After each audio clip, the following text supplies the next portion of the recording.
ഇവളുമായിട്ട് പ്രേമത്തിലായിട്ട് എത്ര ആളായടാ? 2 കൊല്ലോ? 2 മാസം ബ്രോ. നിന്റെ ഫോണിങ് എടുത്ത്. ബുദ്ധിമുട്ടാ. നീ ഇവളെ എത്ര തവണ മൊത്തത്തിൽ കണ്ടിട്ടുണ്ടാ? ഇന്നും കൂടെ ചേർത്ത് 1 വട്ടം. അപ്പൊ അതിന് മുമ്പോ ഇൻസ്റ്റാഗ്രാമത്തിൽ വീഡിയോ കോളും. പൂപ്പി എന്റെ മുമ്പിൽ ചടിച്ചോണ്ടല്ലേ. പൂപ്പി നിന്നെ അടിച്ചാൽ ഇഷ്ടപ്പെട്ടില്ല. ചേട്ടനാന്ന് പറഞ്ഞ പോക്കത്തിനെ കാണിക്കരുത്. അവക്ക് ആദ്യം ക്രഷ് അടിച്ചെന്ന് പറഞ്ഞ ഇതെന്തുവാന്നറിയാവോടാ? എന്റെ പൂപ്പിയുടെ മൃദുലമായ കൈ.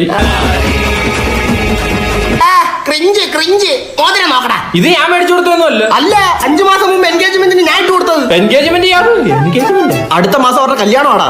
അവന് നല്ല റോളുണ്ട് കേട്ടാ. പൂപ്പി പൂപ്പി അല്ലടാ, മഞ്ചാടി. ഞാൻ ഈ കല്യാണത്തിൽ നിന്ന് മാറത്തില്ലേ? അയ്യോ ഞാൻ മാറി ബ്രോ. ഇടയ്ക്ക് വിളിക്കുമ്പോ എൻഗേജ്ഡ് ആവുന്നല്ലാതെ എൻഗേജ്മെന്റ് കഴിഞ്ഞാലും എനിക്ക് അറിഞ്ഞുകൂടായിരുന്നു. ആറ്റൊരു കല്യാണം റെഡി ആയതാ ബ്രോ. വിവാഹത്തിന്റെ ഇടയ്ക്ക് വിഹിതം ഉണ്ടാക്കാൻ വരരുതേ. ആക്ച്വലി എനിക്കൊരു ക്രഷ് ഉള്ള അവനോട്. എനിക്ക് സ്കോഷ് അടിച്ച് തന്നിട്ടല്ല അവന് നീ ക്രഷ് അടിച്ചു കൊടുക്കേണ്ടത്.